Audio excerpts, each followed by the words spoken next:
ఏదైతే 2 రోజుల క్రితం అమెరికా నుంచి ఇల్లీగల్ ఇమ్మిగ్రెంట్స్‌ని మన ఇండియాకైతే ఒక 104 మందిని ఏదైతే మన అమెరికా నుంచి తీసుకొచ్చారో, అప్పటినుంచి ఒక హ్యూజ్ డిస్కషన్ అయితే మన ఇండియాలో స్టార్ట్ అయింది. అసలు అంటే ఇల్లీగల్ ఇమ్మిగ్రెంట్స్ ఎందుకు?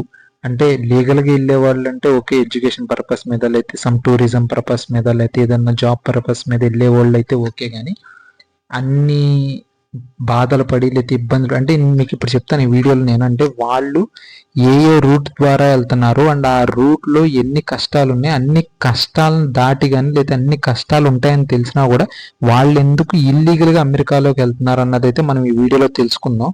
అండ్ ఫస్ట్ వచ్చేసి ఏంటంటే అమెరికాలో డొనాల్డ్ ట్రంప్ గారు వచ్చిన కాడి నుంచి చాలా కాంట్రోవర్షియల్ డెసిషన్స్ అయితే తీసుకున్నారు అండ్ ఇంప్లిమెంట్ కూడా చేస్తున్నారు ఇవి. అందులో టాప్‌దైతే మాస్ డిపోర్టేషన్స్ ఎవరైతే ఇల్లీగల్‌గా అమెరికాలో ఉంటున్నారో వాళ్ళందరినీ ఏ దేశానికి సంబంధించిన వాళ్ళైనా వాళ్ళు యూరప్ దేశం అయినా, కెనడా దేశస్తులైనా, మెక్సికో దేశస్తులైనా, మన ఇండియన్స్ అయినా ఎవరైనా సరే వాళ్ళందరినీ అయితే కన్ఫామ్‌గా నో డౌట్ ఎట్ ఆల్ అందరినీ పంపించేస్తాను. వాళ్ళ వల్లే సగం మా అమెరికాలో క్రైమ్ రేట్ గానీ లేతే మా అమెరికన్స్ కంటే ఓన్ అమెరికన్స్ ఎవరైతే ఉన్నారో వాళ్ళకి అవకాశాలు తగ్గిపోతున్నాయి. లేతే క్రైమ్ రేట్ పెరుగుతుంది. మా లేడీస్ ఆళ్ళ మీద కొన్ని వేరే రాంగ్ యాక్షన్స్ జరుగుతున్నాయి అని చెప్పని ఆయన చాలా నమ్మే వ్యక్తి అండ్ అలాగే దాని మీద ఆయన ఎలక్షన్ క్యాంపెయిన్ రన్ చేశారు.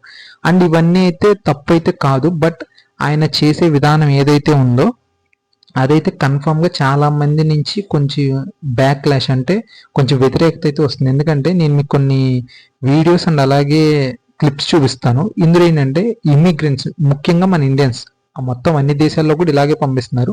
యూఎస్ మిలిటరీ అంటే అమెరికన్ యొక్క మిలిటరీ వాళ్ళ మిలిటరీ ఎయిర్ క్రాఫ్ట్‌లో ఏ దేశానికి సంబంధించిన ఇమ్మిగ్రెంట్స్‌నైనా సరే అంటే ఇల్లీగల్‌గా ఉంటున్న ఇమ్మిగ్రెంట్స్ ఎవరైనా సరే చైన్‌లేసి ఒక టెర్రరిస్ట్ లాగానో ఇంకోలాగానో ట్రీట్ చేసి వాళ్ళ మిలిటరీ ఎయిర్ క్రాఫ్ట్ ఎక్కించి ఆయా దేశాలకు పంపిస్తున్నారు. అండ్ ఈ చేసే ప్రాసెస్ ఏదైతే ఉందో అంటే వాళ్ళని చైన్‌తో కట్టేయటం లేకపోతే వాళ్ళని ఒక హ్యూమన్స్‌లా కాకుండా వేరేగా ట్రీట్ చేయడం ఇవన్నీ వీడియోస్ తీసి వాళ్ళ అఫీషియల్ ట్విట్టర్ హ్యాండిల్‌లో కూడా పోస్ట్ చేస్తున్నారు. ఇప్పుడు మీకు వీడియో చూపిస్తాను. అదొకసారి చూడండి మీకే అర్థమవుతుంది.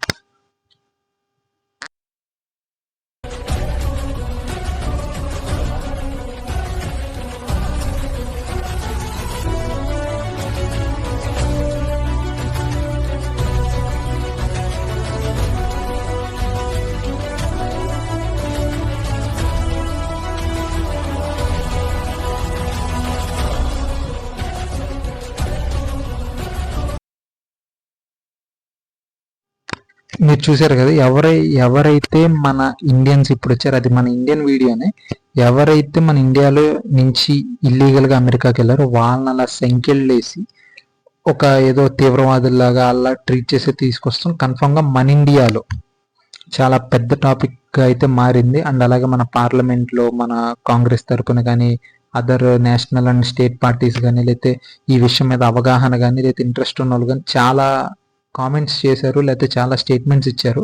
అండ్ అంత మానవతా దృక్పథం లేకుండా ట్రీట్ చేయాలా ఎంత ఇల్లీగల్‌గా వెళ్తే మాత్రం అని అనేవాళ్ళు కూడా ఉన్నారు. బట్ ఇది మనం డిస్కషన్‌లోకి వెళ్తే అది మళ్ళీ వేరే దాంట్లోకి వెళ్తది. బట్ మనం ఇక్కడ తెలుసుకోవాల్సింది ఏంటంటే ఇల్లీగల్ ఇమ్మిగ్రెంట్స్ వెళ్తున్నారు. అక్కడ అంటే నిజంగా ఇప్పుడు అమెరికా అనే దేశం ఏదైతే వాళ్ళు వెళ్తున్నారో అక్కడ నిజంగా వీళ్ళు పడే కష్టానికి కానీ లేతే వీళ్ళు ఇక్కడ ఏదైతే డబ్బులు ఖర్చు పెట్టుకొని వెళ్తున్నారో దానికి నిజంగా అక్కడ అంటే జెన్యూన్ సాటిస్ఫాక్షన్ కానీ జస్టిఫికేషన్ కానీ ఉంటుందా అనేది అయితే పెద్ద టాపిక్ అయితే ఉంది. దానివల్ల చాలా కొత్త థింగ్స్ కూడా జరుగుతున్నాయి. ఎందుకంటే చాలా అంటే ఇప్పుడు ఇల్లీగల్ ఇమిగ్రెంట్స్ ఎవరైతే వచ్చారో వాళ్ళందరినీ అంటే ఒక్కొక్కరిని అంటే ఇప్పుడు వచ్చిన 104 మందిలో ఒక 30 మంది గుజరాత్కి చెందిన వాళ్ళు, ఒక 30 మంది హర్యానాకి చెందిన వాళ్ళు, ఒక 20-30 మంది మహారాష్ట్రకి చెందిన వాళ్ళు, ఇలా మ్యాక్సిమం అన్ని రాష్ట్రాల నుంచి వాళ్ళు ఉన్నారు. మళ్ళీ 12 మంది మైనర్స్ ఉన్నారు. అంటే 18 కన్నా తక్కువ ఉన్న వాళ్ళు ఉన్నారు. ఒక 25 మంది ఓవరాల్గా అమ్మాయిలు ఉన్నారు, లేతే ఉమెన్స్ ఉన్నారు. అన్ని రకాల వాళ్ళు ఉన్నారు.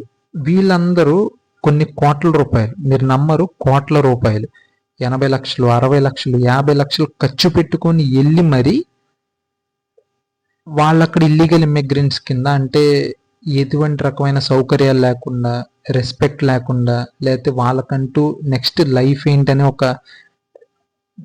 డిపెండెన్స్ కానీ లేకపోతే ఒక అవగాహన కానీ లేకుండా వెళ్తున్నారు. ఈవెన్ స్టిల్ ఇప్పుడు నేను ఈ వీడియో చేసేటప్పటికి కూడా ఇంత జరిగిన ఇంకా అమెరికన్ డ్రీమ్, లేకపోతే అమెరికాకి వెళ్ళాలి, లేకపోతే యూరప్కి వెళ్ళాలి, అక్కడికి వెళ్తే మన లైఫ్ బాగుంటుంది, లేకపోతే అక్కడికి వెళ్తే మనం ఫైనాన్షియల్గా సెటిల్ అవుతాం అని చెప్పానని కొన్ని కోట్ల రూపాయలు అయితే లక్షల రూపాయలు పోసి ఇల్లీగల్గా, పోనీ లీగల్గా వెళ్ళే లెక్క అయితే పోనీ ఒక 20 లక్షలు ఖర్చు అయింది, లేదా ఒక 50 లక్షలు ఖర్చు అయింది, లేదా ఒక 1 కోటి రూపాయలు ఖర్చు అయింది, పోనీ అక్కడికి వెళ్తే మనం లీగల్గా వెళ్ళాం, మనల్ని ఎవడు కదిపెట్టేవాళ్ళు ఉండడు అని అనుకుంటే అది మళ్ళీ నెక్స్ట్ మ్యాటర్. బట్ ఈవెన్ ఇంత కోట్ల రూపాయలు ఖర్చు పెట్టుకొని ఒక 30-40 రోజులు, లేకపోతే ఇంకా చెప్పంటే కొంతమంది అయితే ఒక 2-3 నెలల పాటు ఆయా దేశాల్లో అక్కడి నుంచి అక్కడికి వెళ్ళి, ఎందుకంటే డైరెక్ట్గా లీగల్గా అయితే ఓకే, ఒక మేబీ ఇక్కడ నుంచి దుబాయ్ వెళ్తారు, దుబాయ్ నుంచి లండన్, లేకపోతే ఇక్కడ నుంచి లండన్ తర్వాత ఇంకోటి ఏదో సమ్ స్టాప్స్, ఒక 2-3 స్టాప్స్ వెళ్ళిపోతారు. బట్ ఇల్లీగల్గా వెళ్ళేవాళ్ళు ఫస్ట్ టర్కీ వెళ్తారు, కజకిస్తాన్ వెళ్తారు, నెక్స్ట్ మెక్సికో వెళ్తారు, ఆ నెక్స్ట్ తర్వాత ఇంకో దగ్గర ఏదో సమ్ కంట్రీస్ తిరుగుతా వెళ్తేనే వాళ్ళు ఇల్లీగల్కి వెళ్ళటానికి వీలు కానీ, లేకపోతే అదొక వే. సో ఇంత ఖర్చు పెట్టుకొని వెళ్ళాలా. ఈవెన్ మన ఆర్టికల్స్ కూడా నేను దీని మీద అసలు యాక్చువల్గా వీడియో చేద్దామని అయితే అనుకోలేదు, కానీ కొన్ని ఆర్టికల్స్ చూస్తున్నా అంటే అమెరికన్ డ్రీమ్ లేకపోతే ఇండియా నుంచి బయటకు వెళ్దాం. ఓకే, నేను అగ్రి అవుతాం, మన ఇండియాలో మేబీ 1,00,000 లోపాలు ఉండొచ్చు, మేబీ మన ఇన్ఫ్రాస్ట్రక్చర్ బాగోదు, మన దగ్గర రోడ్స్ బాగోవు, లేకపోతే మన దగ్గర 24 గంటలు కరెంట్ ఉండకపోవచ్చు, లేకపోతే 24 గంటలు వాటర్ రాకపోవచ్చు, లేకపోతే వాటర్ వచ్చినా మంచినీళ్ళు రాకపోవచ్చు, లేకపోతే ఆపర్చునిటీస్ ఎక్కువ ఉండకపోవచ్చు. బట్ ఎన్నున్నా కానీ మన ఇండియా ఫ్యూచర్లో ఎదుగుతుంది. కొన్ని రైట్ డెసిషన్స్ అండ్ అలాగే రైట్ ఇన్వెస్ట్మెంట్స్ కనుక చేస్తే ఇక్కడ మన ఇండియాకి వచ్చి బతికే వాళ్ళు కూడా ఎక్కువ మంది ఫ్యూచర్లో ఉంటారు. బట్ అవన్నీ వదిలేసి ఇన్ని కోట్ల రూపాయలు ఖర్చు పెట్టుకొని అక్కడికి వెళ్ళి ఇల్లీగల్గా ఉండటానికి ఎందుకంత ఆశ చూపిస్తున్నారో నాకైతే తెలియట్లే. బట్ ఇవన్నీ పక్కన పెడితే అసలు ఇల్లీగల్ ఇమిగ్రెంట్స్ ఎలా వెళ్తారు? ఈవెన్ 1 కోటి రూపాయలు ఖర్చు పెట్టారు, 1 కోటి రూపాయలు ఖర్చు పెట్టారు అంటే ఏదో ఒక ఫ్లైట్ ఎక్కువ, లేకపోతే సమ్ ఇంకోటి ఏదో బస్సు అట్లాంటి ట్రావెలింగ్ అయితే చేయరు. ఆ ట్రావెలింగ్ ఎలా చేస్తారో కూడా మీకు చెప్తాను. మీకు ఒక రకంగా భయం కూడా వేస్తుంది. అండ్ దానికన్నా ముందు మనం ఒక స్టాటిస్టిక్స్ చూద్దాం. ఎందుకంటే మనం ఇప్పుడు ఏదో ట్రంప్ గారు వచ్చారు కాబట్టి వీళ్ళందరినీ పంపిస్తున్నారని అయితే మనం అయితే అనుకుంటున్నారు కొంతమంది. దానికోసమే నేను ఇక్కడ ఇది పెట్టాను. ఈవెన్ మనం 2009 అంటే మన్మోహన్ గారు ఈ పిఎంగా ఉన్నప్పటి నుంచి కూడా మనం కనుక చూస్తే 734 మంది, 799 మంది, 597 మంది, అయితే మీరు 2016 నుంచి కనుక చూడండి, 2016 నుంచి 20 వరకు కనుక చూస్తే చూడండి, కన్ఫామ్గా 708, 1303, 1024, 1180, ఈవెన్ 2019లో అయితే 2042. అంటే ఈ టైం పీరియడ్ ఏదైతే ఉందో 2016, 17, 18, 20 ఈ టైము, ఇది డొనాల్డ్ ట్రంప్ గారు ఉన్న టైం అనమాట. సో కన్ఫామ్ గా మీకు గ్రాఫ్ ఎక్కువగానే కనిపిస్తుంది. అండ్ నవ్వు ఇప్పుడు వచ్చేసి మళ్ళీ ఆయన వచ్చాడు 2025లో, ఇప్పుడు 104 మందితో స్టార్ట్ అయింది. బట్ ఇది 18,000 దాకా వెళ్తుందని అయితే అన్నారు. సో మనం ఇట్లాంటి వీడియోస్ కానీ ఇంకోటి కానీ చాలా మనం ఎక్స్పెక్ట్ చేయొచ్చు. అండ్ ఈ వీడియోస్ ఎందుకు తీస్తున్నారు, లేకపోతే అలా పోస్ట్ ఎందుకు చేస్తున్నారు, వాళ్ళని అలా సంఖ్యల్లో ఎందుకు పెడుతున్నారు అనేది అయితే ఎవరు కరెక్ట్ రీజన్ అయితే చెప్పలేకపోతున్నారు. కానీ డొనాల్డ్ ట్రంప్ ఎవరైతే ఉన్నారో ఆయన క్యాంపెయిన్లో చెప్పిన ప్రకారంగా వాళ్ళ ఓటర్ బేస్ ఎవరైతే ఉన్నారో, నేను ఇగో పలానా ఇల్లీగల్ ఏలియన్స్ బయటికి పంపించేస్తున్నాను, మన అమెరికా ఇప్పుడు సేఫ్, ఇట్లా ఏదైతే ఆయన మాటలు మాట్లాడారో దానికి ఎవరైతే సపోర్ట్ చేశారో వాళ్ళని కొంచెం సాటిస్ఫాక్షన్ చేయడానికి ఇది ఎక్కువ శాతం చేస్తున్నారు అని అయితే కన్ఫామ్గా అందరూ చెప్తున్నారు.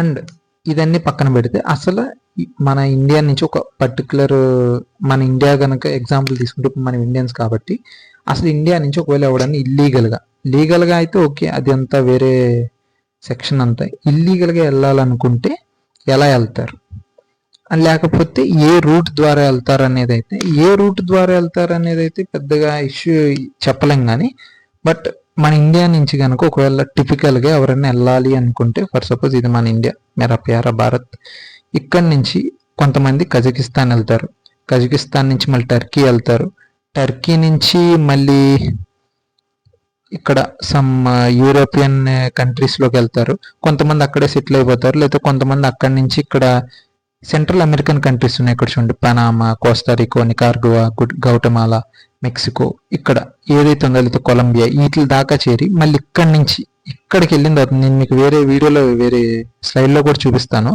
ఇక్కడ ఏదైతే ఉందో ఇక్కడ మీకు జూమ్ చేసి చూపిస్తాను చూడండి, డెరియన్ నేషనల్ పార్క్. ఇది ఏదైతే ఏరియా ఉందో దీన్ని డెరియన్ గ్యాప్ అంటారు. చాలా మంది ఇక్కడ ఇది క్రాస్ చేసేటప్పుడే లేకపోతే ఇక్కడికి వచ్చేస్తారు, సౌత్ అమెరికన్ కంట్రీస్లోకి ఎక్కడో చోట వస్తారు, లేకపోతే డైరెక్ట్గా మెక్సికోకి వెళ్ళిపోతే అది మళ్ళీ వేరే విషయం, ఇక్కడ డైరెక్ట్గా అమెరికాలోకి ఎంటర్ అయిపోతారు. బట్ మెజారిటీ వాళ్ళు ఇక్కడ ఈ సౌత్ అమెరికాలోకి వస్తారు. సౌత్ అమెరికా నుంచి ఈ సెంట్రల్ అమెరికా ద్వారా మెక్సికోకి వెళ్ళి వెళ్దామని చెప్పని చూస్తారు. ఈ బెరియన్ గ్యాప్ ఏదైతే ఉందో ఇది ఒక హార్ష్ క్లైమేట్ అనమాట. అక్కడ క్లైమేట్ కానీ వెదర్ కానీ అదొక డెన్స్ ఫారెస్ట్. చాలా మంది సుమారు అంటే ఎస్టిమేట్స్ ప్రకారం ఏంటంటే 1,00,000 మంది ఏ దేశస్తులైనా సరే ఇక్కడ నుంచి ఈ దారిలో నుంచి కనుక అమెరికా వెళ్దామని కనుక ట్రై చేస్తుంటే సుమారు 10 నుంచి 15% మంది, అంటే 1,00,000 మంది అనుకుంటే 10,000 నుంచి 15,000 మంది ఇది దాటే లోపే లేదా దాటే క్రమంలో చనిపోతారు అని అయితే కొంతమంది ఎస్టిమేట్స్ అయ్యి, మేబీ కొన్ని ఎగ్జాజరేట్ కూడా చేసి చెప్పచ్చు కానీ బట్ మెజారిటీ అయితే అది. అండ్ ఈ బెరియన్ గ్యాప్ ఏదైతే ఉందో ఇది అంటే ఇక్కడ ఎందుకు వెళ్తారు అంటే దీనికి ఒక కారణం అయితే ఉంది. పాన్ అమెరికన్ హైవే అనేది అయితే ఒకటి ఉంది. అంటే మొత్తం అక్కడ అమెరికా పైన అలాస్కా దగ్గర నుంచి సౌత్ అమెరికా వరకు ఒక రోడ్ అయితే వేశారు. అంటే కనెక్టింగ్ లింక్ అయితే ఉంటుంది. కాకపోతే మధ్యలో బెరియన్ గ్యాప్ ఉందని మీకు చూపించాను కదా నేను, అందులో అక్కడ మటుకు కట్ అయిపోద్ది. ఎందుకంటే చెప్పాను కదా అది ఆల్రెడీ డెన్స్ జంగిల్ అనమాట. మొత్తం క్లైమేట్ హార్ష్గా ఉంటుంది అక్కడ. అన్ని ఈవెన్ మధ్యలో చెప్పాలంటే కొంతమంది రాబరీస్ జరుగుతాయి. అంటే పిల్లలను కూడా చూడకుండా ఇవన్నీ ఏది లేకుండా అక్కడ కాల్చి చంపేయటం, లేకపోతే డబ్బుల కోసం ఇచ్చేయటం, ఇలాంటివన్నీ ఉంటాయి. బట్ ఇవన్నీ దాటుకొని కూడా అది ఎందుకు వెళ్తున్నారు, లేకపోతే ఎందుకు వెళ్లాల్సి వస్తుంది, ఇన్ని కష్టాలు దాటుకొని, లేకపోతే ఇన్ని అవమానాలు దాటుకొని, ఈవెన్ ప్రాణాలు పనంగా పెట్టుకొని ₹1,00,00,000 అంటే నాకు తెలిసి ₹1,00,00,000 ఉంటే మన ఇండియాలో సంవాట్ డీసెంట్ గానే బతికేచ్చు. ఈవెన్ ఫిక్స్డ్ డిపాజిట్ చేసుకున్నా కూడా సంవత్సరానికి ఒక 6-7 లక్షల రూపాయలు వస్తాయి. సో డీసెంట్ గానే బతకచ్చు. అంటే 2 థింగ్స్ నాకు తెలిసి, ఒకటి వచ్చేసి అమెరికాలో ఉంటున్నామని చెప్పానని ఇక్కడ చెప్పుకోవటానికి అంటే సోషల్ స్టేటస్ కోసం, రెండోది వచ్చేసరికి సంవాట్ మనీ కోసం. కాకపోతే ఏంటంటే ₹1,00,00,000 ఉన్నోడి దగ్గర ఇంకా మనీ కోసం అక్కడ దాకా వెళ్తున్నారని చెప్పడం అయితే జస్టిఫికేషన్ అయితే కాదు. కాబట్టి సోషల్ స్టేటస్ కోసం ఈ అమెరికాలో ఉంటున్నాం, ఏదో చేసుకుంటున్నాం, ఇట్లా అయితే దీనికోసమే వెళ్తున్నాను అనిపిస్తుంది. బట్ నేను నా విష్ అండ్ అలాగే నా రిక్వెస్ట్ ఏంటంటే ఇండియాలో లీగల్గా వెళ్ళే వాళ్ళు ఉంటే వెళ్ళండి, నో ప్రాబ్లం, లేకపోతే నో ఇష్యూ. మీరు అమెరికా అయినా, ఆస్ట్రేలియా అయినా, న్యూజిలాండ్ అయినా. బట్ ఇల్లీగల్గా వెళ్ళే వాళ్ళు మట్టికి ఇన్ని కోట్ల రూపాయలు ఖర్చు పెట్టి మీరు ఇన్ని ప్రమాదాలు కానీ లేకపోతే ఇన్ని డిఫికల్టీస్ కానీ ఫేస్ చేసి అక్కడికి వెళ్ళి మళ్ళీ అక్కడ పోని మీకు ఏమైనా బెటర్ లైఫ్ వస్తుందా అంటే అక్కడ మీకు జాబ్స్ ఉండవు. కొంతమంది అయితే బెగ్గింగ్ చేసుకుంటా బతుకుతారు, లేకపోతే కొంతమంది డ్రగ్స్కి అలాంటి అలవాటు పడి కొంచెం వేరేగా ఇష్యూస్ అవుతున్నారు, లేకపోతే కొంతమంది ఈ పోలీసుల చేతిలో ఇదవుతున్నారు. ఇన్ని కష్టాలు పడాల్సిన అవసరం అయితే నాకైతే లేదు. ఇటు అమెరికాలో వాళ్ళ యొక్క ఇమిగ్రేషన్ పాలసీ కన్ఫామ్గా టైట్ చేస్తారు. బట్ వీటన్నిటిని కనుక మనం చూస్తే అంటే అమెరికన్స్ డ్రీమ్ వదిలేస్తారా లేకపోతే అమెరికాకి వెళ్ళకుండా ఉంటారా అని అయితే చెప్పలేం. కానీ బట్ ఇంత హార్ష్ థింగ్ ఫేస్ చేస్తా అండ్ ఇప్పుడు మనకి డిపోర్టేషన్ జరుగుతుంది కాబట్టి మనకి ఇదంతా అర్థమవుతుంది. కానీ బట్ ఇప్పటికి కూడా ఈవెన్ నాకు కూడా ఇట్లాగా ₹1,00,00,000 ఇచ్చి ఇల్లీగల్గా వెళ్తారనేది నాకైతే తెలియదు. బట్ ఎనీవేస్ కనీసం ఇప్పటి నుంచైనా మన గవర్నమెంట్, ఎందుకంటే ₹1,00,00,000 తీసుకొని ఇట్లా ఇల్లీగల్గా చేస్తున్నారంటే వాళ్ళు కన్ఫామ్గా అది ఒక పెద్ద ఇన్స్టిట్యూషన్ కానీ మాఫియా టైప్లో కానీ ఉంటుంది. సో గవర్నమెంట్ దాని మీద కూడా ఎంతో కొంత ఫోకస్ పెట్టి ఇట్లా మోసపోకుండా, అంటే ₹1,00,00,000 తీసుకొని వాళ్ళని ఎక్కడికో మెక్సికోలోనో లేకపోతే పనామాలోనో తీసుకొని ఇల్లు వదిలేసి లేకపోతే దారిలోనే సగం మంది చచ్చిపోతుంటే అది కన్ఫామ్గా ఒక చూడాల్సిన విషయమే. సో కనీసం ఇప్పటి నుంచైనా సరే ఇల్లీగల్ ఇమిగ్రేషన్ మీద లేకపోతే ఇల్లీగల్గా ఇట్లాంటి యాక్టివిటీస్ చేస్తున్న వాళ్ళ మీద గవర్నమెంట్ ఒక చర్యలు తీసుకుంటుంది అనేది నేనైతే అనుకుంటున్నాను. అండ్ ఈ విషయం వల్ల మీకు ఏదోటికి కొత్తగా తెలిసిందని అయితే ఆశిస్తున్నాను. ఈ వీడియో కనుక మీకు నచ్చితే లైక్ చేయండి అండ్ అలాగే మీ ఫ్రెండ్స్ అండ్ ఫ్యామిలీకి షేర్ చేయండి and please subscribe to my channel. Thank you.